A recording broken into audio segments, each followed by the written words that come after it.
dum dum dum dum dum dum dum dum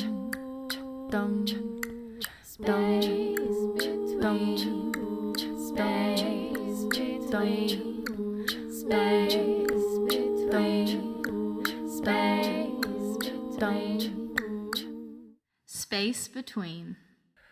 Why, hello. This is the Space Between podcast. You know, in church, they'll just sing words. Like, there's no melody. They'll just go, welcome to church. Well, not welcome to church. They'll be like, what would they say? I can't think of I feel anything. like you're making that up. No, oh, that's because you...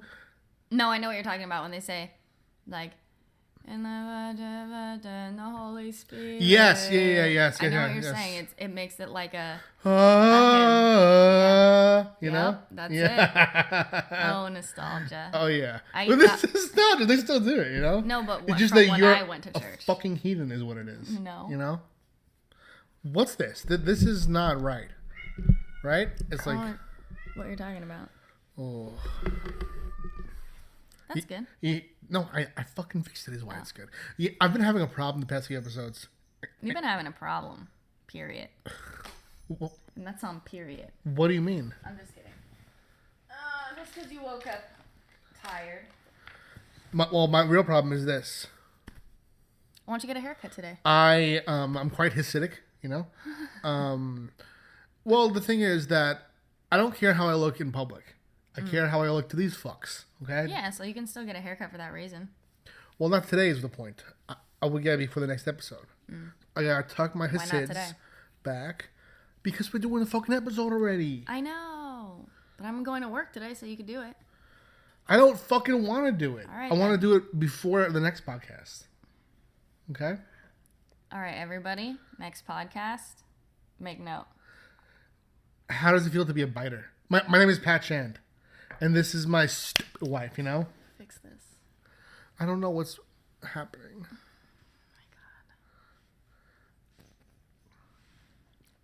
It's a little better. It's kind of like an 80s I could see mullet your a little scalp bit. before when you looked away. Like this way. Because everything was pushed to the side because it's wet from the shower. Oh, it's wet. We should do this before we start I recording. got that probably. wet. Got that wet. Got that wet ass scalp. So talk to them. Fuck. Okay, so yesterday was my fucking birthday. Okay? 28 years of age. And it was cool because one of my favorite parts of yesterday was one of my coworkers' niece had a baby on my birthday. So me and the baby share the birthday. And that was wonderful. Circle of life type shit. Yeah. So I had a good time. It's as if as your body dies, a new life comes in. Exactly to life. right. Yeah. Exactly right. So that was nice. I did go to work, but before that we had a long weekend together as a couple singlao. Yeah. As a couple in love. We went Tell them what we did. First the herb farm. to an herb farm, you know. Yep. Back when I was a young boy, herb is what you would call like a bitch. Like, and I'm not being a misogynist. I'm talking about a male bitch. You know, like you would be like, yo, Dwayne's a fucking herb. I shouldn't say Dwayne. I actually know a Dwayne who I probably called a herb in the past, you know. Let's see. Like Jonathan Castillo was a herb, we'd say. I feel like I've heard my brother say herb. Yeah. Yeah. Or what's the name? It's like a name they use. Herbert. A Daryl. A Daryl. Yeah. What does a Daryl do you think? A Daryl's like a dumbass. Like I've heard my brother be like, "What a Daryl." That I think it's California exclusive. Let us know. We'd say herb, punk. We'd say, you know, what else? So yeah, we went to the herb farm, right? It was really nice. They have things for sale, like if you're like a gardener and shit, which I'm not. But we still walked around. It was really pretty. There was some water there. There was like this older couple, and the guy was playing guitar. So we listened to that for a little bit. He was serenading her and stuff. You know, he was friend. he was trying to get some of that, you know. That's when we were talking about, like, is this a first date? He's trying to get laid, or have they been together for years? Yeah, and trying to he's figure like, out if it's Or is he like, come to the park with me and I'll serenade you? Oh. So yeah. Hello. So how did it turn out? We're not sure because we let them be. Yeah, we didn't figure it out, but he was definitely But it was fun to talk about. Yeah, he had some guitar action going. He was singing Ave Maria. No, he was singing a recognizable song though. Remember? Yeah, what song was it? I don't remember because I didn't recognize it. You did. Oh. Okay. Well, if it could have been anything, if Pat recognized it, he has such a wide variety of musical tastes. I know. His mind is vast. Hey man, I'm gonna need you when you speak to my wife, right? The voice needs to Yes. go a little higher, you know. Well, Like, I can't, Pat. I can't help my baritone sounds, friend. That's just how it comes out, baby. This is just it, baby. It's cool because don't take offense to this. Oh my god. What's wrong with you?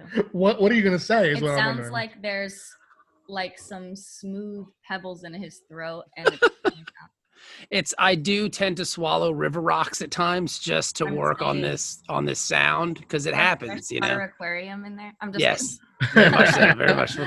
There's fish I and do- all kinds of things. So what's up, dudes? I bet you could sing, man. No, I can't. I was in middle school. I was a tenor, and then my voice changed, and then that was all over. Yeah. totally. You know. Well, I think it's beautiful. Oh, thanks, Pat. I think you're beautiful.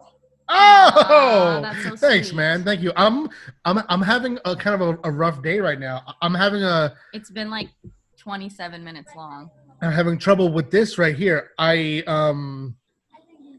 was editing last week's episode and I was like, wow, Look at you know, It's very straight right now. Like you've been playing with it, Yeah. so it hasn't like curled. I'm gonna make it frame my face. You know, At the same time, too, though, man, you have to give yourself a bit of a break. That's my son. Say hi, Bobby. Hello. Hi, kid. You have to give yourself a bit of a break, man. It's a quarantine, son. Like everybody's got quarantine hair, baby. Like this is just what it is. Yeah. Exactly. You know, give yourself a break, man. Yours is a bit glorious, though. You know. His has some volume to it. Yeah. Yeah, I haven't had a haircut since Thanksgiving. Really. Yes, I cut my. Actually, that's not true because I cut my own hair, which is very difficult to do. The Yeah. top very easy, the back very difficult. So I have like a sweet kind of Kurt Russell-esque like 1984 mullet coming in, which is pretty dope at the moment. Yeah. So Yeah. my wife keeps threatening to cut my hair, but I won't let her because I've seen what she does to my son, and she ain't good at it. So I'm not gonna let me walk around like an 8-year-old, you know. I'm interested. How is your head shape overall? You know. Oh, Pat. I mean, if you think my hair is awesome, Yeah. my head shape is like Oh, mint. boy. It's top notch. Yeah. The back of my head must have never touched that crib mattress, baby. My mama was always holding me tight in her arms. Jack, I got a beautifully shaped head.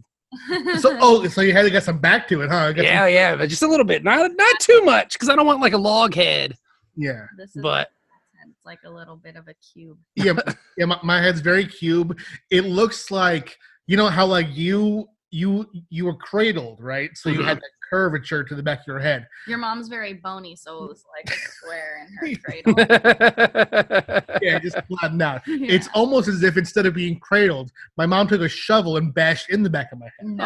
Oh, please don't say that. Like this, right? Watch. Like, so the front of the head has It's like your butt.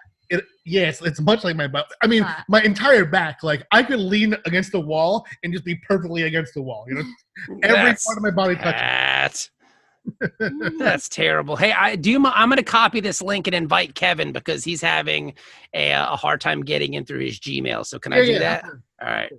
I don't want to, act like this is my podcast, but I know how to use Zoom, so I'm just going to do it. Invite Yeah, him do in for it. sure. Yeah. Yeah. So how are you guys doing? Real good. It's kind of rainy out here. We're in New York. Where are you? I am in Cincinnati, Ohio, and it's a beautiful day today in Awesome. Cincinnati, Ohio. You're That's outside, really huh? cool. Yes, my wife is inside. She has been working remotely since all this happened. She's inside having like big people meetings. So Daddy comes outside to rock the podcast interview because I can't. She makes all the money, so I can't be like, Stephanie, you need to stop having your meeting about this important stuff so I can talk about comics and the shape of my head. You know what I'm saying? Too, and at least it's nice out, so you can be out here. The sound's really good, so Oh, that's cool. That's awesome. Cool. Let But me yeah, write. we're chilling. I have work a bit later at like 3:00, but we do the podcast before work, and it's nice because it helps me get ready for the rest of the day. Yeah, Just drinking some coffee. of Did- Matt course. literally just woke up. He took a shower, and then he's complaining about his hair. What? And that's Pat, your hair looks great, man. Pat, you're being too hard on yourself, dude. I have this struggle inside of me where I'm too hard on myself and I'm also too celebratory of myself. Like there's, You're like, damn, what I just wrote is mad good. that too. Like But it's true. I'll read like a letter proof of what I wrote, and I'm laughing, I'm crying and stuff, and I'm just like, this writer is my fucking favorite writer, Sometimes I'll be like, what are you laughing at? And he's like, something I wrote. But but it's nice though, because that's your passion. So you want to be proud of what you do. Like Exactly. everyone's proud of what they do. Even the guy, like my dad called me yesterday, and I was talking to him, and he was like talking about how well his like surgery recovery was going and how simple and fast the surgery was. And I was thinking to myself, that surgeon should be damn proud of what he does. Yeah. Help my dad, and that's like a skill. So like when you write something and you're like, that's good, that's the same thing as me coming home from a day of work and being like, I did everything I needed to do. Yeah, dude, there's nothing wrong with that. I believe what Fife Dog way back in the day said, if he ever went solo, his favorite MC would be him. So I mean, like, you've got to be your biggest fan, but you can't let it, run crazy. You also have to be kind of realistic to some extent too. But I mean, why shouldn't you hype your own shit? That's what we're doing this for, right? Yo, you just brought up something that I think about quite a lot. In hip hop, right? You're supposed to be your favorite. You're supposed to think that you're in the top 5. Yes. That's what it is. Every rapper has an I'm the best track. In comics, it's almost as if like you're supposed to put out the idea that you're the fucking worst. Mm-hmm. Like people will promote their stuff by saying, this is my new series, crying emoji #1. And I'm saying that because I have a little stuffed animal of a crying emoji there, my new series, crying emoji #1. And it has amazing letters by the incredible skeleton decoration. It has beautiful colors by the phenomenal cat calendar. It's blessed with art by Amy Shand, and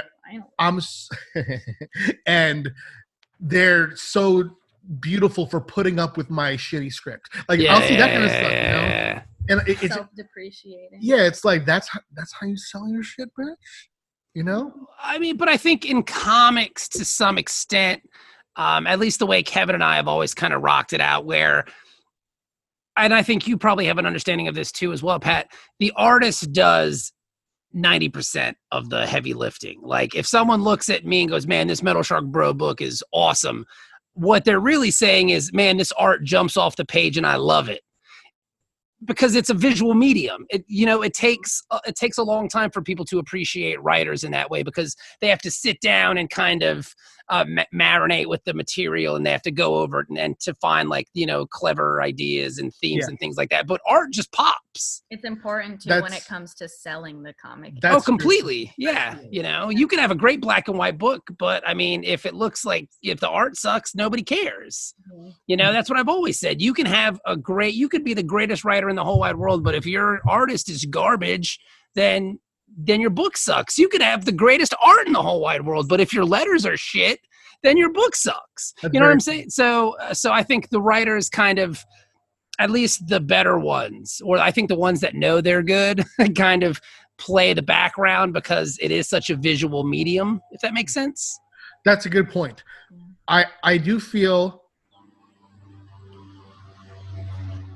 Oh, that's a plane. I thought for some reason I was just triggering so hard. I thought that was a Drake song starting for some reason. I heard a specific Drake song building, and our last video actually got demonetized because we had 6 seconds of a Drake song in there. Pat, I promise, Amy, I make you the same promise. You will never hear a Drake song coming out of my house ever, ever. ever. Oh, I got no time for that. I ain't got no time for Drake. Very good. No time. Very good. Very good. What kind of music do you listen? Do you like? I like a wide variety of things. I like to start my day off. Every day, I'm a stay-at-home parent. That's my main job.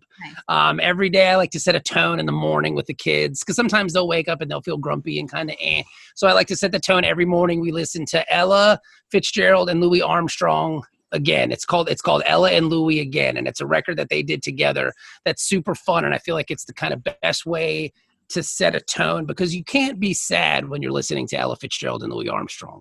Like it automatically like sets the day off right, and then we just kind of go from there, you know. What's funny is when I babysat, when I would wake them up in the morning, like instead of just like going into their dark room and being like, "Hey, get up," instead I would put like her favorite whatever Kids Bop or she's into Taylor Swift. I'd put that on, and then I'd turn the music on. And then I'd be like, okay, like you guys, time to wake up. Then she wakes up hearing her favorite music and she's in a good mood and stuff. It's like a psychological thing. Yeah, instead of hearing my dumb voice, I'm sure my daughter would much rather hear Taylor Swift. So let's just rock it out. Let's just have fun, you know? And we have someone here who is wearing the famous, iconic glasses and beard disguise. I mean, that's my constant disguise, Pat. I mean, got 3 sets of glasses and 3 beards here. Yep. My beard's kind of gone, you know. It's on the way back, but you know, Yeah. So my beard is very patchy. It's not good. And this is just an excuse so I can shave a mustache in, which I plan on doing probably in the next couple days. I'm telling you need to keep it. Like My wife hates it though. She hates it. with She the hates it. ascot, you're like a total young Mr. Furley. Like it works for you. Like That's what I'm going for.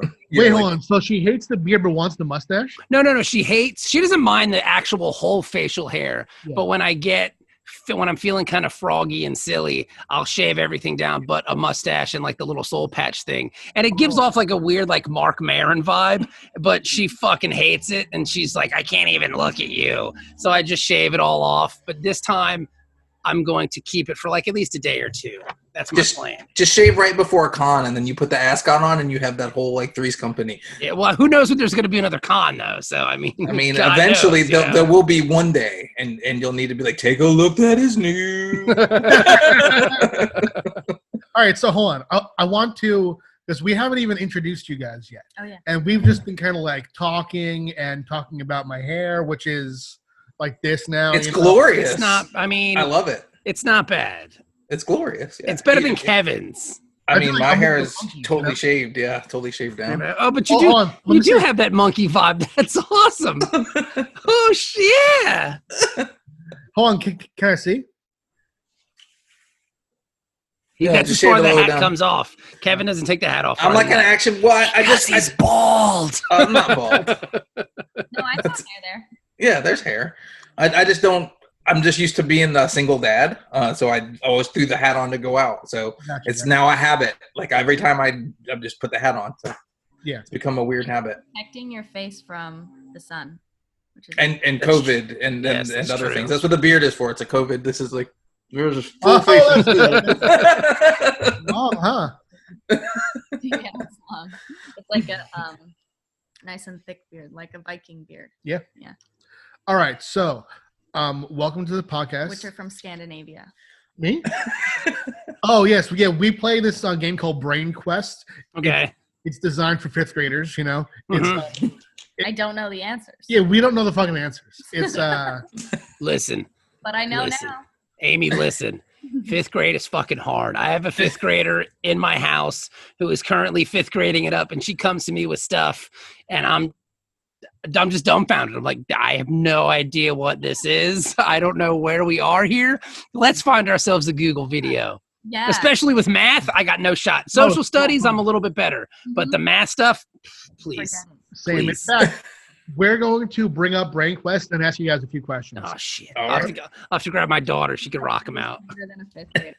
But seriously, I'm so impressed with these kids. Like this year with school, like the girl that I babysit again, she's like, what, 8? And she's doing school fully online. She gets in there, she goes on her Zoom thing. She has to pay attention to the screen the whole time, do her homework and everything. I like have tried to do online school and I didn't finish. I was like, I can't stay on track with this shit. It's impressive that these kids, like, they have to change their routine and everything like that, and they're still like trying to keep up and do this shit. Yeah. And learn. Yes. And then the parents, I heard, especially in the beginning, there wasn't too much of like lesson plans or stuff. They're having to teach the kids everything that the teacher would be teaching them in the day. So now your parent has a job and then also is a teacher, not paid. I would teach our kids some real bullshit though, you know? Like moms on TikTok being like, this year we're going to do whatever the fuck we want. Yeah. And some more whatever the fuck we want. Yeah. So it's like, yeah, go outside, maybe take a trip. Like, if you can, if it's safe, like, you know, go learn something, but it doesn't have to be like this algebra that I don't even know. No, I'll be like, this year we're learning how to edit my podcast. Yes, right. I feel like yours more would be like Pat's would be more like recreation of like 90s hip hop videos with your child in it. Like you Can we adopt kids just to do that? Just kidding. Right. So I'm going to give you gentlemen a chance to introduce each of yourselves and talk about what you do and, you know, why I've left you on this thing. Okay. I've allowed you to come. So, I've actually been on your podcast, which we'll get into too quite a lot. It's a fun show and you both have, you know, attractive faces, voices, and bodies. Okay. Thanks. Hey, thank you. Thanks, Pat. You're a great guy. Pat. You guys are super attractive yourselves. I feel so good about myself right now, Pat. I'm just ear to ear. All right. Oh So, yes, the compliment from Pat is like a golden ticket. yeah, you know, The card you between. He's Willy Wonka and this is his fucking chocolate factory. Yeah, Amy will introduce me to a friend and we'll be leaving and Amy was like, she'll be like, that was nice. And I'm like, was it? You know? He likes like one of my friends a lot. Yeah. Well, that happens though. I mean, Whatever, we just have different tastes in people for whatever reason. but you have tastes in each other, which is all that matters. No, Yes. that's the most important thing. Yes. Yeah. And I am mostly teasing, you know, I don't. And he I'm mostly teasing. I like how we threw that in. I'm mostly teasing. Just wait till he's grumpy and old like us. Like he's gonna be way worse. Like give him 10 years to like mature like a fine wine. yeah, he'll always go hang out. He'll always like go to a bar that he doesn't want to go to because I want to go and stuff. And like I know inside that he'd like maybe rather not be there or whatever, but I also know that he'd more rather like just come with me and hang out and like watch me enjoying myself. So that's like that's fine. Yeah. Totally. Well, that's what I do with Kevin when we go to BarCon. It's true. I don't want to be there. I don't want to hang out, but I just do it for Kevin. Right. That's Exactly. very. I mean, yeah, is it too early for bourbon? That's my question right now. Like, because I don't think it is, but that's just if I me. wasn't working today, I'd be having a glass of wine probably. All right. So, Quarantine time. Kevin, Yes, sir. introduce yourself, Please. please. I'm Kevin Cuffe. I am the co-writer and co-creator of Metal Shark Bro, with that gentleman over there with the other glasses and beard, big hair gentleman, Bob Frantz. And that's what I do. Awesome. Oh, wait.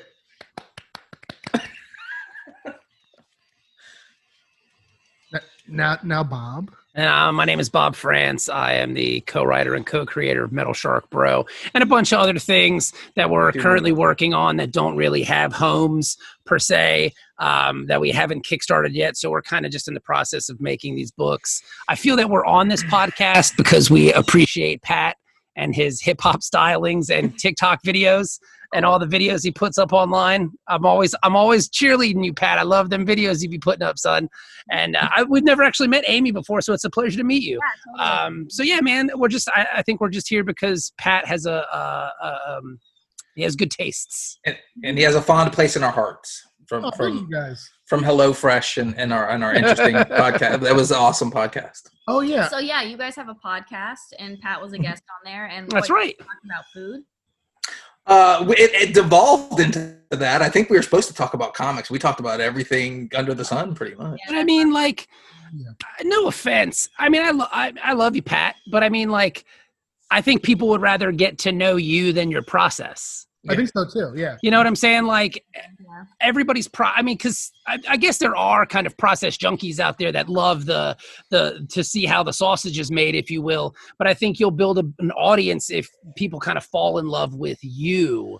Yes. As opposed to the work, because the work is always going to be something different. It's always going to change. You're always going to be working on a different project. But if they like you as a person and as an individual, they will kind of follow you from project to project, if that makes sense. So we kind of, on our podcast, we like to kind of focus more on the person behind the work, if that makes sense. It does. Us too. Absolutely. That's what we're doing. Like last time, Pat, he found himself like not apologizing, but being like, we'll talk about your work, like we promise. We just keep like, oh no, it's no problem, like we're just friends talking. And I was like, that's a good name for our podcast, because that's Wait, hold on.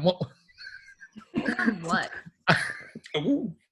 I've been editing that podcast all week because I said a few names that made me have to go back and bleep them out, because I was talking about creators, how they were kind of incensed by Kanye Reeves, right? Keanu. Keanu Reeves, right? Keanu Reeves, yeah. About how he put up a Kickstarter, and how this famous celebrity was using Kickstarter when we indie creators kind of like have to fight for every pledge, you know? Yes. And I drew a parallel between Keanu and like when someone who's big in our field, an A-list comics person, goes into our field, and they'll put up a Kickstarter that has just an image and no video, and they haven't really built a campaign and done no marketing, and they'll fund like that. But my point was that Keanu is this idea who we can just kind of like throw pebbles at because he's a celebrity, but people don't keep that same energy when it's someone in their field doing something worse. Because Keanu, at least he had a video. Like they actually put together a campaign. So I thought it was kind of hypocritical that we kind of go at someone like Keanu, who we know will never respond, versus someone like, and then I said a name. I feel you. Yeah. In fact, I said the name. See, but now you're going to have to edit that out, man. And now you're going to have to go back in and do some more editing. And that just seems so unnecessary. Yeah. like just don't, why edit? Why do it? But he's unnecessary.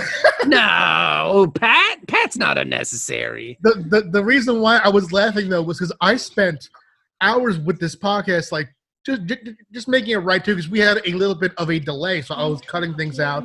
Amy, the story that you just told was verbatim what was said, almost. Like you were there once and you just repeated that scene verbatim. That was so weird for me. Like a week.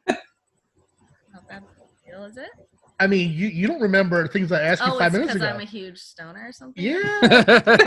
I mean, we all need hobbies, you know. No, but as for the Keanu Reeves thing, like, who cares? You know, it's easy, like you said, it's easy to pot shot Keanu Reeves because I might not be tabling next to him at some con somewhere, and then I don't want word getting back to comic book writer A who works for comic book company B that I want to try to work for one day to have bad feelings because I blasted him online because of Kickstarter.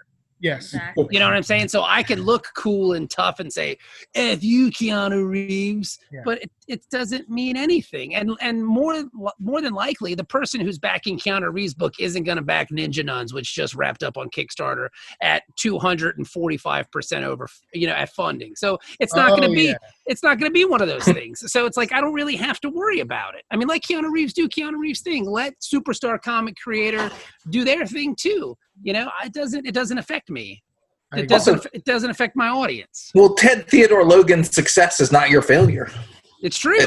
It is not your failure. His success is not your failure. So that's another thing I think that we do. Kevin and I had this conversation. You should talk to Jason McNamara. He's great. We brought you up to Jason McNamara because your Kickstarter game, Pat, is unparalleled, tight. Because I got your last book, which was the Destiny, the short stories. Is that And as soon as I opened that book up, what fell out? A flyer.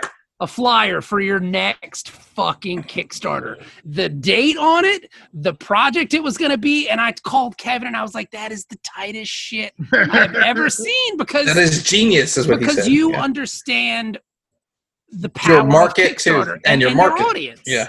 And I was just blown away by that, man. But Thank you. I mean, I wish I did that kind of stuff more. You know, it's a lot of the times, and I'm sure that you guys feel this too. Kevin, before you were on, Bob and I were talking about how so much of a higher percentage of the work of a comic kind of leans on the artist, and so too is that true for the hitting the deadlines of the comic, you know? So there are certain things that have come up that have me juggling projects that I thought were kind of going to be set in stone. And like, for instance, this isn't a deadline thing, but I had to cancel a project after I announced it, but before I launched it on Kickstarter for March. And instead of just not doing something for March, I pulled our October campaign, Cherry Gilbert, that I did with Vita Ayala. I pulled that to March, you know, Right. and that really kind of like threw my shit off because I normally plan further ahead. So the rest of the year has been sort of the opposite of that flyer falling out. It's sort of been like the idea of what the flyer would have been weighing on my soul. You know? yes. Yeah. But Well, but at the same time, too, I think if you have enough rapport and enough respect and enough communication with your audience, if you tell them like, hey, man, you know, things kind of fell through, we're working on the next thing, they'll go along with you. Like it's all about communication. Like social media is a wonderful thing when it's used properly. And I feel like guys like you, Kevin is also very good at social media, like using that aspects to promote your stuff in a positive way. There he is. But yeah, so I think you do a really great job, man. So I wouldn't beat yourself up too much about it. Yeah, and it's great that you have what I think is amazing, and that you should pat yourself on the back for. Please don't. Oh, My son agrees. Don't beat yourself up. Yes. You should pat yourself on the back for having enough plate spinning to move one plate and move it forward because like you're beating yourself up for it, but not everybody has enough project spinning to where they could have done that. They would have just been out of work for however long, 3-4 months. little bitches, you know? Yeah, totally. I mean, you're right. You know, balance of self-appreciation. Yeah. Appreciation.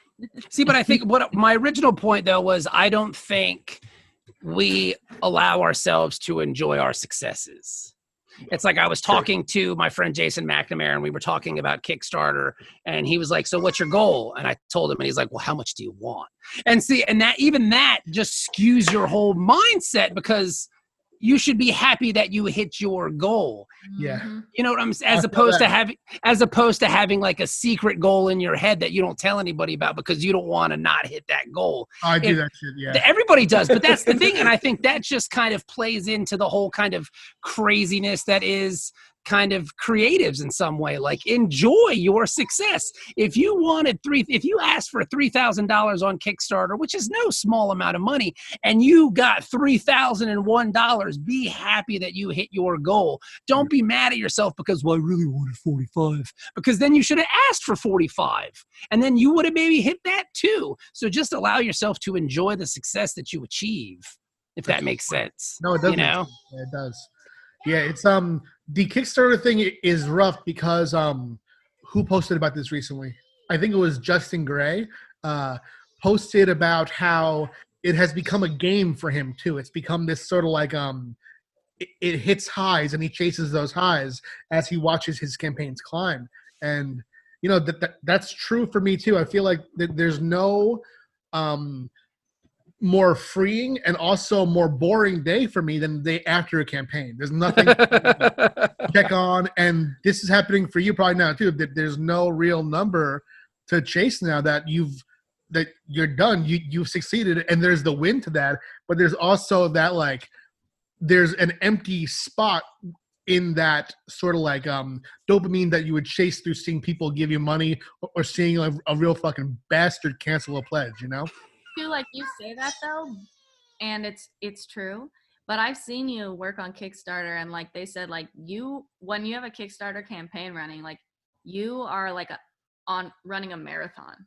Like Yeah. every day you wake up, you're on there, your social media, you're selling, you're doing everything you have to do. And then when you're done, like you're done running the marathon. And I can see that you're like more relaxed at least. Yeah, and because I would always, and I want to ask you guys too what you would rather be doing. But when I'm doing Kickstarter stuff, when I'm doing social media, I would always at any point rather be playing Pokemon Go. You know, so I want to ask you guys. So would my kids. Oh yeah, Show Pat your Eevee. Pat and Amy are big Pokemon. Oh, get him! Yeah, we have some friends coming too. Hold on. What would you guys rather be doing than the Kickstarter? Like, what is your escape when you're doing that kind of work? Oof. Bourbon. Again, beer. Oh, That's awesome. Where's he? See, look, Pokemon unites everybody, man. I mean, my son has a. How do you say his name, Connor? What's that Pokemon's name that you like? That you have the stuffed animal of, the green one? Is it Rayquaza, the chef? Yeah. What's his name? Rayquaza. There you go. He has a stuffed one of him, and it like actually coils up and like it That's has like cool. joints and stuff in it. Well, That's his favorite Pokemon. What would I rather be doing than What would I rather be doing than Kickstarter? Because Yeah, you are. like, what is? Because like What's your thing that you do for fun? Yeah, like what's your escape? Oh man, I mean, sometimes for me it's just the trappings of fatherhood, because like I have to kind of go out and do things like, especially I like running Kickstarters in the summer because it's nice that the kids will take me away from sitting in front of my computer machine and just watching the pledges come in or go away. You know what I'm saying? So for me, I think it's a big part of it is my family and just enjoying them, That's beautiful. Yeah, that's totally fair. We like to hang out like with one of my favorite things to do, like just when I'm chilling, is to sometimes I feel bad for some reason, like taking a nap in the middle of the day because I'm like, why? That's beautiful. That's awesome. I think so too. But the best part is then it really doubles with like bonding time with our cats, because as soon as they see that I lay down, they come and they're just like on top of me. And I'm like, they like it too. Yeah. Yeah. So yeah, it's nice to have like other beings around. Yeah. Yes. No, totally. And I mean, to some extent too, I'm sure, Pat, I don't know if you're this way. Kevin is to some extent, just from speaking with him so much, but like, if I'm not doing something creative, I'm kind of miserable.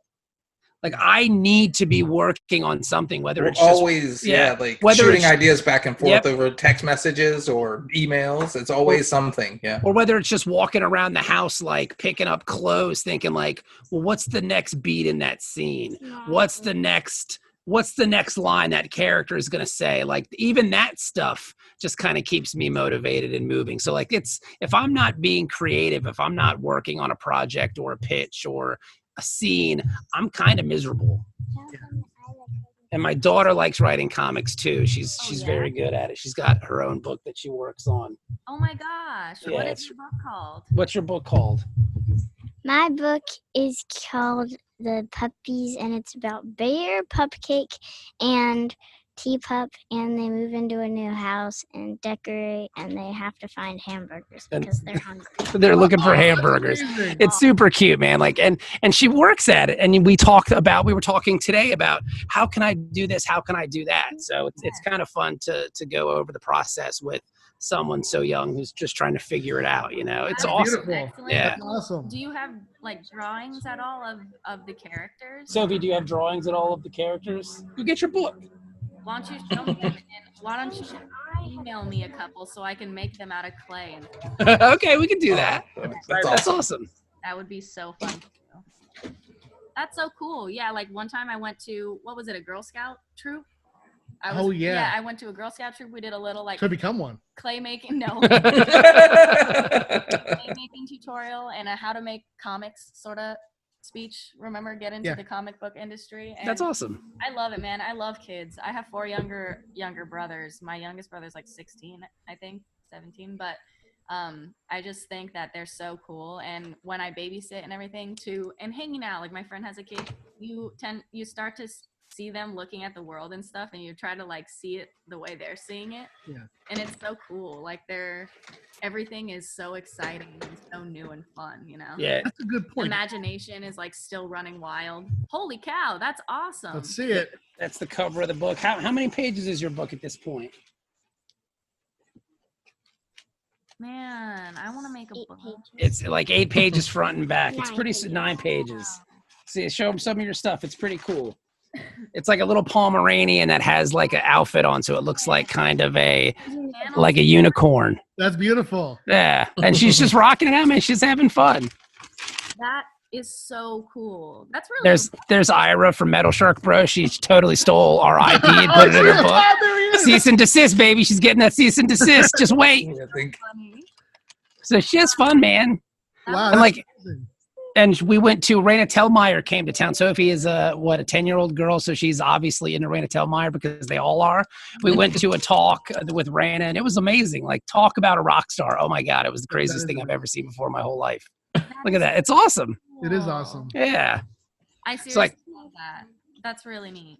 Yeah, it's cool. She's always been very creative. Actually, the first book that I ever had published was about her and a dinosaur. Like, it was like a 4th birthday present that we did with Action Lab. Action Lab eventually picked it up, and there's Bobby. This is slowly evolving into a Pikachu podcast. Pikachu. That one's Yes. that one's a cool size. I love me. but if it evolved, wouldn't it be a Raichu podcast? Yes. Well, listen to Kevin go. That's why we keep Kevin around. He's got all the good lines. I want to ask you guys some BrainQuest questions. Oh yeah, BrainQuest. What you want me to get it for you? Yeah, please. Yeah, and see how you do with 5th grade level The kids can play also. school questions. You know, because this Terrible. do that one. That's the one. Yeah. This is 6th grade. Yeah, Watch out. it's 6th grade, so it'll be. Oh man, we leveled up already. We weren't even trying, Bob. How'd that happen? Oh boy. Okay. Let's start here. Are you guys ready? Born to be. Oh wait, his mic got disconnected. Yes, I'll try. We'll try our best. Okay. This is a geography question. Okay. Oh, I love geography. Which is the smallest continent? That's a tough one. It is. I know. Because it's going to be one of two. Ooh, no, it could be the third one. I feel like it could be 7 to me. You know. Well, I know it's not Africa. It's not No. Asia. No, it's not Europe. It might be Europe, Antarctica, or Australia. It's going to be one of those. I would three. say Australia is the smallest. You think so? Probably. Because it's All right, let's go. That would with be my Australia. guess. Let's go with Australia. Australia. Okay. Phone a friend. Australia. Nice, Kevin. Yeah. Good job. Good job, guys. Okay, so We're ready for 6th grade. history and civics. According to Buddha, which one eases pain? Medication or meditation? Meditation. Yeah, come on. That's easy. There's questions like that make me laugh. Beautiful job, you guys. All right. This is a tough one right here. Oh my god. Science. Okay. Okay. Is each light year about 600 million, 60 billion, or 6 trillion miles away? Ooh. So not away. Oh, not away. Pat, this is what he does. Every single question. Reading is hard. Reading aloud is difficult. Sometimes he'll add words. Sometimes he won't say like at least 3 words in the first sentence. See, but that makes me feel so much better about myself because I do the same thing. He does it too. Like, I'll be Yeah. reading books to my kids and like I'll skip a word or I'll put a word that's not there because I want it to be. And my son is like, that's not no, daddy. That's the. Yeah. Yeah. No, that makes me feel so much better about myself, Pat. Or we're both kind of fucked. No, I do that. I mean, I was the girl in class when I was like, all right, we're going to read out loud. I was like, I fucking hated reading out loud because I have a stutter, and just reading out loud in class, that's some real bitch ass activity, you know?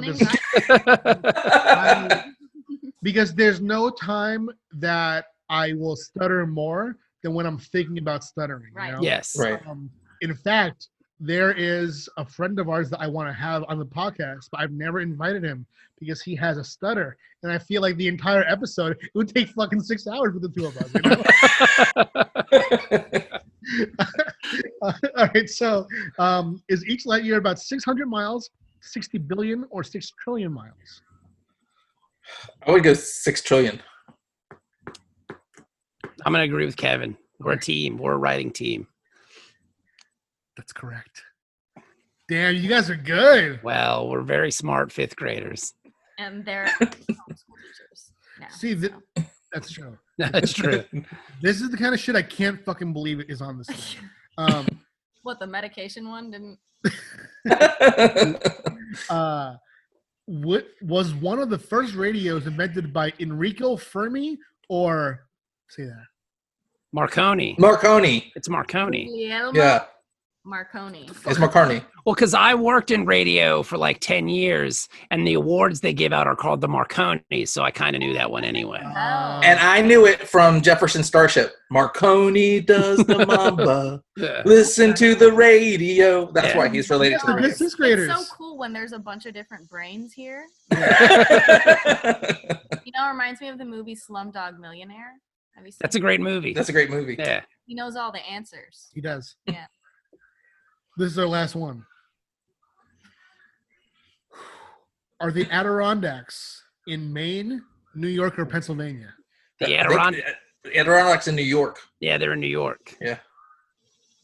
I'm starting to feel dumb, you know? I knew that is because we've done this card before, and your Oh. mom was very sure about it because she Yeah. Well, the Poconos are mainly in Pennsylvania. The Adirondack Mountains are in New York. I have a friend that used to go there every summer on vacation. He used to go to the Adirondack Mountains. was, So that's why I kind of know that too. And I learned that in school in New York when I lived in Queens. I went to PS 122. So Queens. So wait a minute. Hang on. Were we 4 for 4? Yeah, you got it. There isn't like a celebration, anything? Like there's no streamers or nothing? I'm kind of mad, you know? Yeah.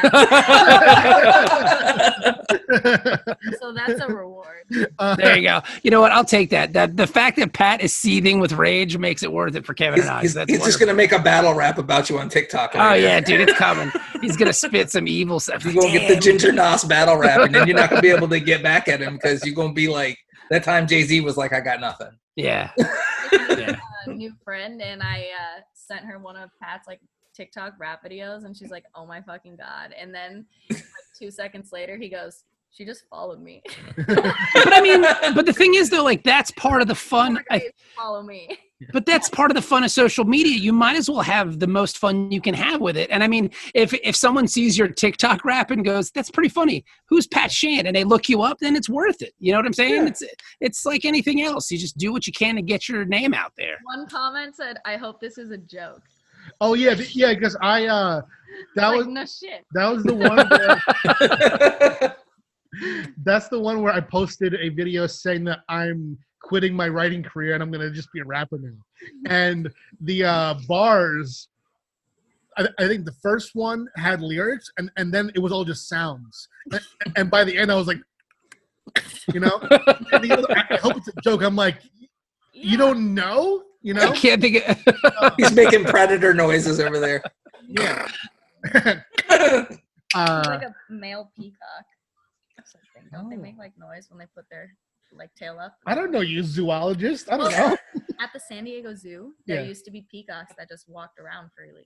Yeah, they do that at the Cincinnati Zoo too. Peacocks will just walk around. Turkeys do the same thing. They call it, I think it's preening. Like I went turkey hunting with, yeah, I went turkey hunting with my uncle and my from my wife's side because they're from like Georgia, Florida, the border of Georgia, Florida, like that's where they live.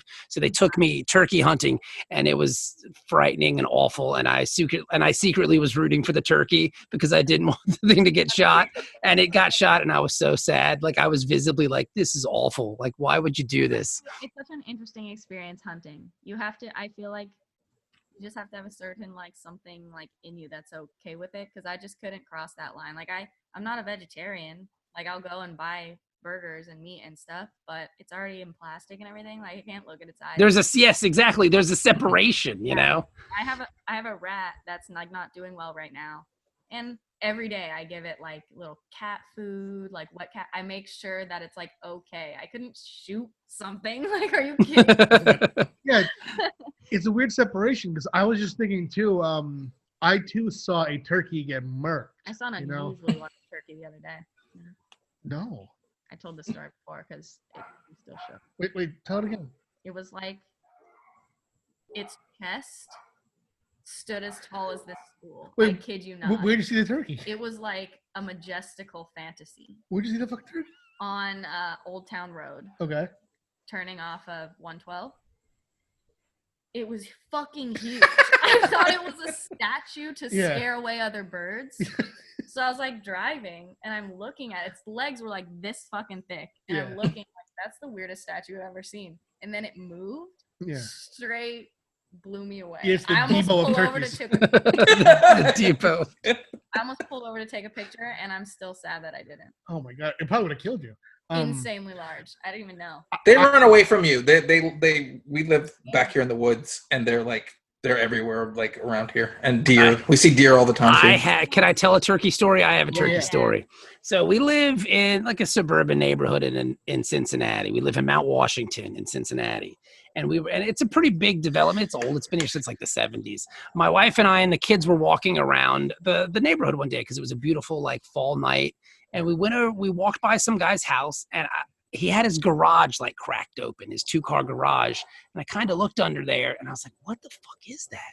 And the old guy was sitting there smoking a cigarette and he's like, yep, I got 24 turkeys in there. And I'm like, okay, like what's your plan with these things? And he's like, well, I've been living in this neighborhood for 30 odd years and I figured I've taken so much from Mother Nature, so I plan on giving something back. And I was like, all right, well, what are you going to give back exactly? And he's like, I'm going to raise these birds and then I'm going to set them free out in the woods. Oh my god. So his 24 turned into like 18 because some of them passed away living in his garage. So like he just took these turkeys and drove them out of the woods in his truck and let them out. And then At a wedding. 4 hours later, our neighborhood gets invaded by 19 turkeys because they have no idea how to live out in the wild. And it was even on the news and shit. Like the local news came down to take video of it because our neighborhood was invaded by like 20 turkeys. It was awesome. They came back. They found their way. They knew. Yeah, Kevin, they don't know how to live in the woods. They've been living in this guy's garage for like 3 months. Like Screw this, we ain't camping, motherfucker. They're captive. These things are captive. It was wild, dude. Like these birds were just walking all over our neighborhood. It was awesome. Is this the house? No, that's not the one. Keep going. There's a neighborhood in San Diego where someone let out a couple of green parrots, like tropical parrots. And that was like almost 20 years ago now. And now there's a flock of green parrots. Yeah. That's awesome. Worth of parrots that are not native to San Diego in any way, but they live there in Ocean Beach, and you hear them and see them in like the palm trees and shit. It's so We have the same thing in Cincinnati. We have every spring, it's springtime because we have these little wall lizards that come out. I forget what they're called, like Lazarus lizards or something. They're native to Italy. And if you look it up, what happened was like some kid in the 50s lived in Cincinnati, went to Italy and snuck 2 of them back in his luggage. And now they're fucking everywhere. It's crazy, but it's weird because like you said, it's an invasive species. They have no real predator here. So, I mean, like you can know when it's springtime because you'll be walking around in your front yard and you'll hear in the grass and the leaves and you're like, what the hell is that? And then it's the little lizards. That's when spring. They're awesome. They're the coolest things in the whole wide world. I would love to meet one. Yeah, we have. I like stuff like that as long as it's not dangerous and like hurting anyone. Yeah. Nope. Yeah, we have frogs here that are nice to see. Those are. Yeah. No, they're all over the place. Yeah. We have baby geese that come in the. Oh, that's cool. So cute, and they waddle behind their mom. Yeah. The entire street will stop, like on a busy road, when the geese cross the road. Yeah, people will honk. It's like, come on. How you gonna honk at the geese like they know what that is? Like, walk across the road, and it makes me feel nice about humanity. Yeah. Yeah. Yeah, if you're honking at geese, you're an asshole. Like that's the be all end all of it. And I hope neither one of you honk at geese. Oh, But if yeah, like that, let them do their geese They thing. built the road on their fucking home. Yeah. Freaking home. Kids. Oh yeah. What I want to say about you two is that you breathe the rarest of air in the comics industry because you have made a funny comic book. Thank you. It's funny. It's very funny. It's there is. I feel like Twitter in the comics industry has gotten so serious. You know, everyone takes themselves very seriously, and you have made a genuinely really good, but also hilarious book, and that's very unique. Well, Pat, actually, there's 2 volumes of Metal Shark Bros. So what are you trying to say? The second one sucks. That's what he said. He said the second one's garbage. Like, the best part was your face, like, oh shit. No, but thank you, and that means a lot. And I mean, writing comedy is difficult. It is, but I mean, Kevin and I kind of bounce jokes off each other. I joke bounces off my wife. I try to tell her some of the jokes. Like that's what a good editor is for. Chaz Pangburn, who's been editing Metal Shark Bro since its inception, is also very good at kind of telling us which jokes work and which jokes don't. Basically, what he laughed at and what he didn't. Yeah. He'll put that in the script. It can be rather difficult, but I mean, it's just a matter of timing and ripping off really old Simpsons references that people just don't get anymore. You know. I like The Simpsons. Yeah. Isn't it crazy? Have you seen those articles or whatever about how The Simpsons predict the future? Yes. Yeah. Love that shit. That's like along the lines of like conspiracy theorism. I'd much rather believe that The Simpsons predicted the future than like QAnon is real. You know what I'm saying? Like I'm cool with that. Yeah. Like I'll believe in that. I'm cool with that. You know. Exactly. And I think The Simpsons have a better track record than QAnon probably does too. So I bet. Yeah. Yeah, it's so crazy because like what I know about QAnon is that they'll make these crazy claims. It's almost as if like it's cultish in that there are these like apocalypse cults where they're like the world's gonna end on this day and then it doesn't and the cult members stay. You know, Yeah. Like, what more do you need? Yeah, isn't that like finish line there? Yeah, because QAnon will be like, on November 13th, Trump is going to out Hillary Clinton as a toenail clipping stealing pedophile. You know, it doesn't happen, and it's like, oh, we meant November 13th in 2 years from now. Yeah, or that. Oh, we must the intel we received must have been falsified and blah blah. But I mean, but that's the whole thing. And I think not to compare comics audiences to QAnon, but in some way, when you get your audience to believe in you, they will stay with you. You know, it's kind of like with Metal Shark Bro. You just brought it right back around. That was good. Dude, I'm good. You're a pro. I'm good at this shit, man. I'm not fucking around. But it's like with it. You open the first page, and if you go, all right, I'm good, then you can do as a storyteller whatever you want from that point. If you can buy that a guy fell in the ocean, got eaten by a shark, and then all of a sudden serve Satan, then no matter what else we do, the rest of the comic you're in. Yeah. Like demon donuts are acceptable. You know, all that stuff is you'll just go, okay. And that's part of the fun of the medium. You might as well push it as far as you can, because if you get somebody at point A that's outrageous, you can go to point D, which is completely fucking bonkers, but they're going to go along with the ride because they're already bought in. Definitely. You know, so it's just a matter of kind of, I guess, realizing your absurdity and just leaning into it as much as possible. I think that was also part of the first book for us, was we were like, how far can we push ridiculousness? Like we were like, each of us would write a scene trying to be more ridiculous than the other, and be like, what if we did this? What if we did that?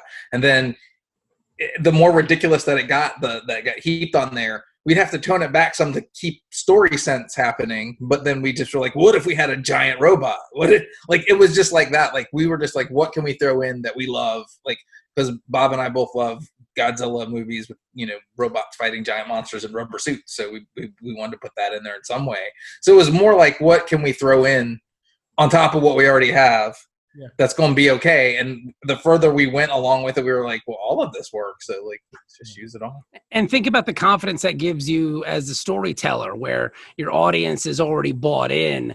So you can just kind of push it as far as you want because, like Kevin said, they're already here. They're not going to leave. They're not going to read Metal Shark Bro Volume 2 halfway through and go, that's unbelievable, and put it down and walk away because they're already invested in it. So you might as well just push it as far as you can. Yeah. No, I totally agree. It's That's what they did with Lost. Oh yeah, people kind of like drew back from Lost when there was They're like pushing it. They added elements. Time change, pushed it. Yeah. Pushing it. Yeah. Yeah, it's You might true. as well. Why not? I freaking love the entire show. I think so too. I'm gonna go to the bathroom. I'll be right I did as well. Have you guys, as collaborators, have you had any really vicious arguments? Not really. No. I mean, Kevin and I. We don't always agree, but we find ways to work it out. Yeah, that's good. And I mean, I think both of our personalities are kind of laid back to a sense that, I mean, how vicious is it going to get, first off? And then second off, too, I mean, I think we understand it. We have to do what's best for the story. Yeah. There's a lizard right there. You can't see him, but he's right there. Here, let Oh, me see. Poppy. Hi, You bud. see that thing moving on the ground right over there? See it? See it? No. Over by the brown box. Look right to your left. I don't see a brown box. I don't see a brown box. Yeah. Oh, yeah. Okay. Now, I think you're not going to be able to see it because it's not. But yeah, he's over there in the sun. He just. hey, buddy, I love you. But I mean, because at the end of the day, like, it doesn't really matter who the idea came from, or that's my joke, as long as the book is better. Like, that's the one thing I think people have a hard time understanding when you're working as a team. Yeah. It's the collective, it's not the individual. Like, Kevin and I don't go through scripts and go, okay, that's my joke, that's your joke, that's my joke. Okay, at the end of this issue I had 13 jokes and you only had 10 and my jokes were better, ha ha ha. Like, it ain't like that. It's all just, we're trying to do the best work that we can, so it doesn't really matter what the ideas come from. And as long as we make an argument for or against, I think that's rational, and that comes from a place of, we got to do this to make the book better, then so be it. That's good. Yeah. I think that, it shows a strength of character that you guys have been able to work together and to produce something of that level of quality. I find that, this industry is so it hinges on collaboration. It's I had to learn how to be a better collaborator over time. Amy will remember this, and I'll say his name because he's a friend of mine. But Larry Watts and I worked for a long time on a book called Robin Hood for Zenescope. And Oh my God. what? They're more adult than you in this story. I know. That's the fucking point of the story. All right, go ahead then. Hold on. We've been together a long time. Yeah. So hold on. This took place on the train. The train. Okay. In So a public place. yeah. So Larry and I, we've done conventions Confined together. Public space. We're very good friends, and To this day. yeah, to this day. There was a situation where Zenescope didn't give us a break between the last arc of our miniseries. We did 3 miniseries, and then we were going to do an ongoing series. We had been trying to do an ongoing series for Robin Hood for years at that point. So it was a big win that we got that. And Larry wanted a few months break so he can catch up and do the full first arc. And Zenescope wanted to go right from the mini to the ongoing. And I was like, can you do this? And he said, it's rough, but I'll try. And then it came time for issue 2. And he said that he couldn't get it in by the deadline. And I lost my shit. We were on the train and I was on the phone and I was like, okay, so when you say that you're not gonna do issue 2, what the fuck are you talking about? I really went in. Do you want to give your side of the story? No, that's pretty much what happened. And yeah, I was incensed on the phone, and I've since. And Pat, too. Let me interject. Okay. Even when you're not upset, your voice, your vocal box, it echoes. Like, you have a loud, booming voice. Like, we'll be sitting in a restaurant and he's just telling a story, but everyone can hear the story. That's only when he's really excited, though, because I met him at a con and like there was nobody around. Like really, that was early in the morning at Baltimore, and there was no one around, and he was normal. Oh yeah. But when he got excited, he was loud because I said, "I'm gonna go." Too, but like you have a nice big voice. Like he does. I can imagine, like you used to teach like bigger classes and things like that. Yeah. So you're loud. So when you're mad, it was even louder. So like in the train, it was like very loud. Yeah. Very loud. But that hasn't happened with me that often. Ever. And I can't even, I'm just talking shit because I'm literally not allowed to. Because I am the queen of freakouts. Oh yeah. So and I never yell at you or freak out at you ever. Like, well, that's because like we have great communication. Like, I'm not sure if you noticed this earlier. Has great communication. Well, I'm trying. No, you. That's all you can do, though. At the end of the day, verbally, yes, but we also have great like signals in some ways. Like, watch this. Earlier, you guys might not have seen this, but earlier, Amy put her fucking blazing hot arm behind my back, like she was putting her arm around me. Very sweet gesture, uncomfortable. Okay, so he doesn't like it that long. What I did, instead of saying, "Can you remove your arm?" I just lean back and crush your arm, Oh yeah, that's great. I thought you guys were just being sweet. You heard my whole Yeah. A lot of times his mom on the phone was like, "Oh my God, you're so mean. Like you're such a bully," like poking fun at you. And you too. Yeah, and I say it too, but like that's just how we are. No, I mean you're a bully. Yeah, that's just how we are with each other. You're like, yeah, I'm a bully. Yeah. But when it comes to, I mean, Kevin and I have never really freaked out on each other. But when we were 13 days into the first Metal Shark Bro Kickstarter with Walter Osley, the co-creator and artist and real genius of Metal Shark Bro. I mean, let's be honest, Walter is a fucking art machine. We had a 3-way call. Kevin, myself, and Walter, and I went fucking nuts. Which usually let me preface it. But hang on, I was in the church. I was in the parking lot of a church with my kids at music lessons, and I went fucking insane. What a time! Wait, how so? Like, what did you say? But before he gets to that, I'm gonna preface it because he's gonna tell it accurately. But what happens is usually I'm the crazy angry one. Yeah. He's usually the voice of reason and the mediator. So we switched roles in this situation. Go ahead now. It was over. I mean, because I don't know how much you remember about the first Kickstarter campaign. Probably not anything. But we had a $24,666 goal. I actually do remember that. Yeah. And Walter, Kevin, Walter, and myself had been associates at that point for all of 4 months total. I knew Walter from Heroes, but we didn't know each other. We hadn't been in a working relationship, so it was just a matter of trust. It was a matter of, how do I know that if we get this money, you are going to pay me to do the work? Because it was just a matter of how much we were going to kind of, without playing too much kind of inside baseball, but it was just a matter of money. And when you're talking about that matter of money with people that you don't necessarily know and or trust all that much, it can get dicey because Walter has his own career that he's worried about. Yes. And maintaining, and we had our own careers that were kind of, I guess, budding at the time. So it was just a matter of, we were saying the exact same thing to each other, but we didn't know each other. Yeah. It was just a matter of like, well, how are we going to do this? And then once we had that blow up, everything was cool. But yeah, dude, I went fucking nuts. I had to mediate and be like, hold on, you guys are saying the same thing just with different words. It was just a matter of trust because Walter didn't know us and we didn't know him. I knew what you were saying because I've known you for longer. So I was like, I get what he's saying. When I was like, Walter, explain this part. So then when he did, I was like, you guys are saying the exact same thing. And to be honest with you, man, after that moment, it's been smooth sailing. Mm-hmm. Wait, hold on. I want a little bit more context here. Okay. Can we play this out? I'll be Walter and you be you on the phone. Oh, dude, I don't even think it would take a lot to get me to that point again. He was cursing. He was cursing at Walter. Hot. I was threatening to cancel the Kickstarter, and he goes, "Fuck it, I'll just cancel it right now. I don't even give a shit. Why would we even do this if it was going to be like this?" And I was like, "Calm down, you calm down." Walter would start talking when I get him calm, and then Walter would start talking. But Walter was calm.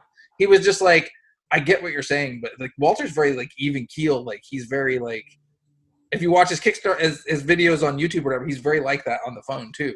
Yeah. So he was like that. he was very like, yeah, well, I see what you're saying, but like, I'm just not. And the thing is, he was exactly right. How does he know that we're not? He didn't know me from Adam. He doesn't know Kevin from Jack shit the fucking ragman. How does he know that? How does he know that we're not just going to walk out with this money and go on vacation and never be seen again? Yeah. So I mean, his point was completely valid.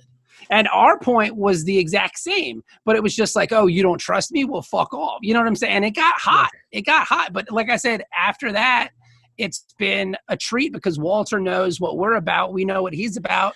And I will work with Walter anytime ever because he's the best guy in the whole wide world. He's a guy who's going to put in the work to get it done, and it's going to look beautiful. Dude, that makes... Are you eating ice cream? That's amazing. I just noticed. Oh, she's got that Carvel, son. This was so nice because my coworker, there's a Carvel next to the doctor's office I work in, and my coworker, when I came back from my lunch yesterday, walked next door with me and got me ice cream for my birthday. Well, happy birthday. Hey, happy birthday. Yes, happy birthday. Yeah. Yes, I'm eating ice cream. Ain't nothing wrong with that. No, you should eat ice cream on your birthday. That conversation from your fire, Bob, to Walter's calmness, that is exactly how it played out with me and Larry. Exactly. So it makes me feel less crazy, Well, because, I mean, it's something that you believe in and it's something that you're passionate about. So your passion is going to blind you. Yeah. Well, it shined through. Like, because I said that. I was like, hold on. I know Bob, Walter, and Bob's not trying to, like, curse at you or come at you. So, like, don't think of it like that. He's just heated because, like, he wants this to work. Right. And then Bob said yes. But then I could tell he was steaming over there still. So then, like, so trying to mediate that was kind of a crazy situation because I'm not usually the one that mediates anything. Usually I'm the one that's hot and getting, like, angry before he does. Because usually I'm the more hot-headed one between the two of us. Because, like, for example, we had a different artist on Metal Shark Bro, and I got hotter about something with that before he did. He was like, no, we don't need to do all that. We'll just tell them that we don't need them to draw it anymore since they don't have the time to do it. But I was more angry than he was about the whole situation. I was more like, well, fuck that then. Fuck that dude. Like, that's how I go like that. I couldn't picture anyone else drawing it. Me neither. And like we have pages. We have like 2 pages of the original art, and Walter's stuff is just such a different tone. It plays so much better to the book. And I mean, it all kind of happened for a reason. So thanks. You know what I'm saying? Who it was, and I'll bleep it out. I'll tell you later. It's probably nobody you know.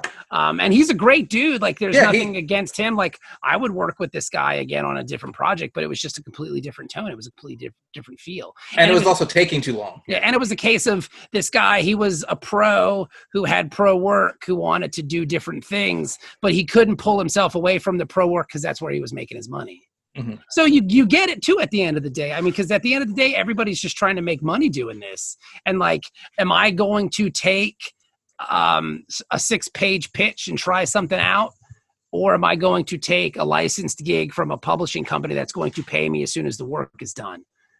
I mean, Zen Bob goes, calm down. We'll figure it out. It's not a big deal. Because I was freaking out then. I was like, fuck that dude. But it worked. It worked out. The horse he rode in on and fuck that. And I was like, that's how I was rolling. And it worked out. It worked out for the best. Yeah. We have a pretty cool thing going on, like a little project that we're excited about and everything. And we started working on it and everything, but the person that we're working with is getting really good gigs right now and working on things that obviously... What project? Oh, yeah. That obviously are going to pay her better and things like that, right? You can't, that's the thing. The thing about that too, though, is, I mean, at some point you have to look at like a rising tide kind of raises all ships. Yeah. Like... there when she's ready to do it too, is the thing. Right. Yeah. Like it's just...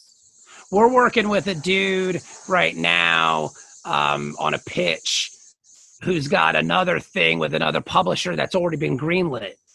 So like, we're stoked for him because he gets to get this greenlit book with a hot writer that's going to be out on a major a major imprint. Indie, yeah. Yeah, it's a major thing. I mean, it's a big deal. So that's cool. We're super excited for that dude. But I mean, part of it's selfish because, hey, he wants to work with us. So cool. So now we're attached to that guy who's attached to this guy. It's like 6 degrees of Kevin Bacon almost at some point, Good. Yeah, no, Right. that is how it works. I and plus too on the side of having an understanding that an artist might take a different gig is that I know that publishers take a long time to provide pitches. So of course an artist is going to have multiple things, irons in the fire.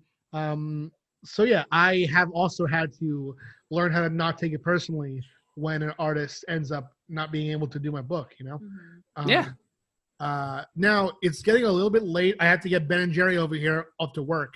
But is there anything else that you guys wanted to cover? And I'll also have links for all your stuff down below for people to explore.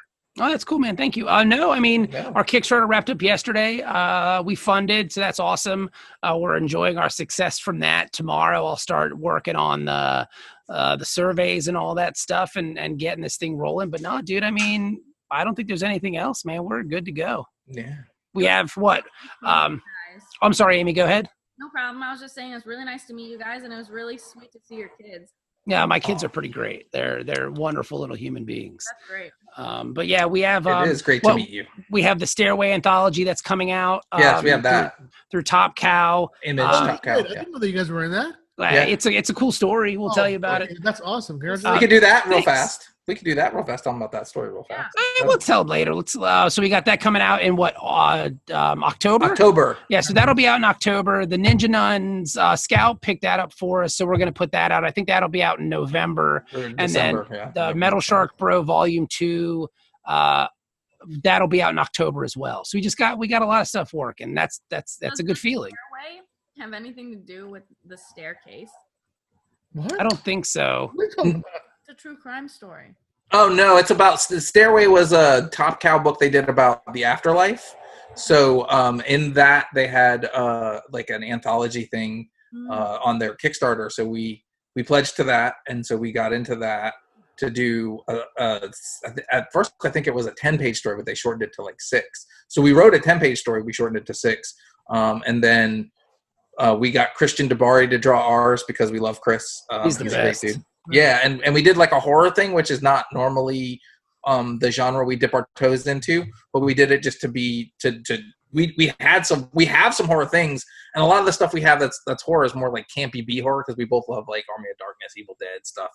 That's more the genre that we would lean to with our silliness.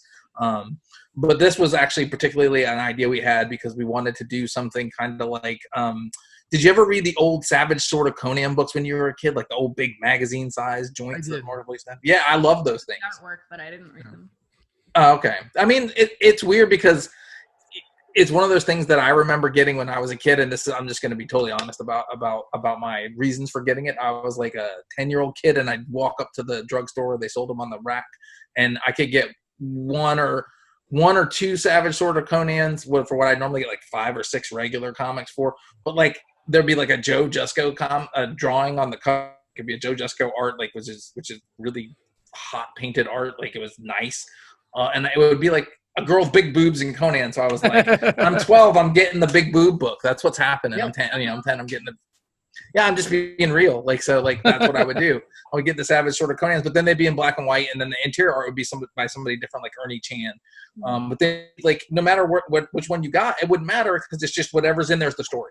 Yeah. Like So you didn't need the next one. Yeah, So- that is like Zenoscope in that like people will judge them based on the covers, but the interiors are just a regular story. And, Yeah. and the covers are trying to like, trying to find the young Kevins. And you know? to me, when I think of the covers, too, Young it's their collector's item in themselves. Like the people that like those pictures and stuff, they'll go and they spend money, and Oh, yeah. sometimes they don't even open the book or whatever. They just want that. It's like collecting coins or something, or Yeah. collecting artwork. Yeah, it's like collecting breast coins. They Yeah. love boobs. Yeah. Yeah. And Kevin and I have joked about doing Titty Shark Bro. Yeah, Make that that is money. Oh, yeah. To make that money, I mean, it is what it is, but I mean, I'm not going to knock what anybody does. I mean, as long as they're happy doing it, who gives Yeah. a shit, Yeah, I mean, and when I say that, I don't mean it like as to why. Like, I wouldn't have been introduced to Savage Sword of Conan without those covers. But like, I grew to love the fact that it was just like a story. Like, and then whatever you read next is just wherever he is at the moment, doing whatever he's doing next. And you didn't have to like read the last story. Sometimes you did. There was a couple like twos, like where you'd have to get both of them to get the whole thing. But it wasn't very often that happened. So like, we were talking about doing something like that was serialized, but serialized in a way where, like, if you got to do 5 or 6 issues of it, they'd all be different periods in this guy's life who are like hunting demons in colonial America.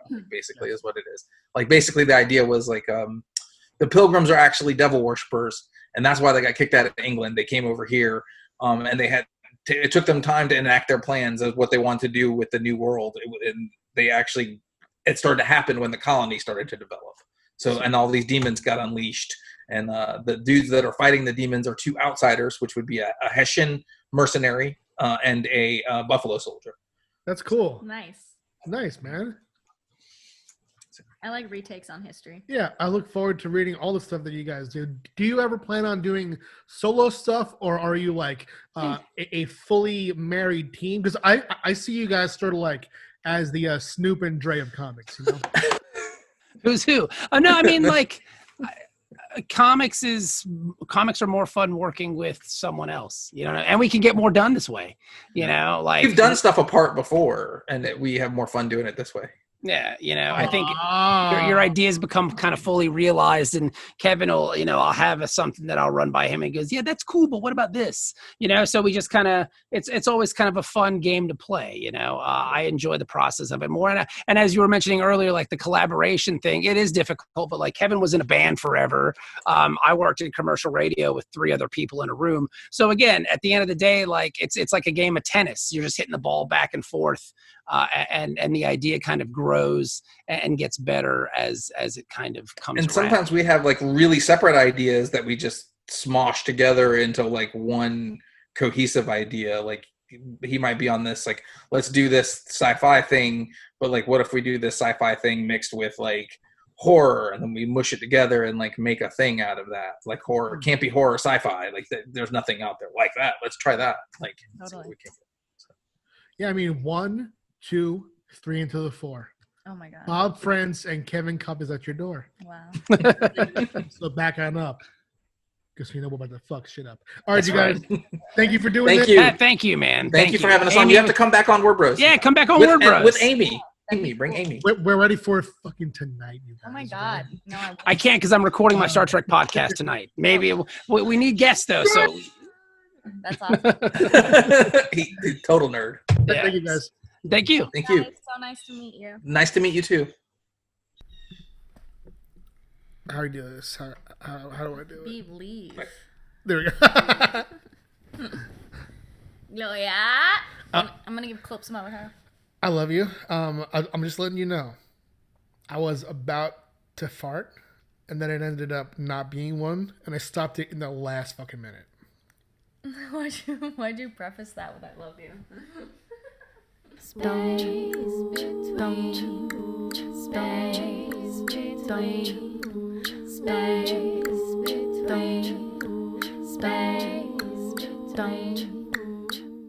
Space between.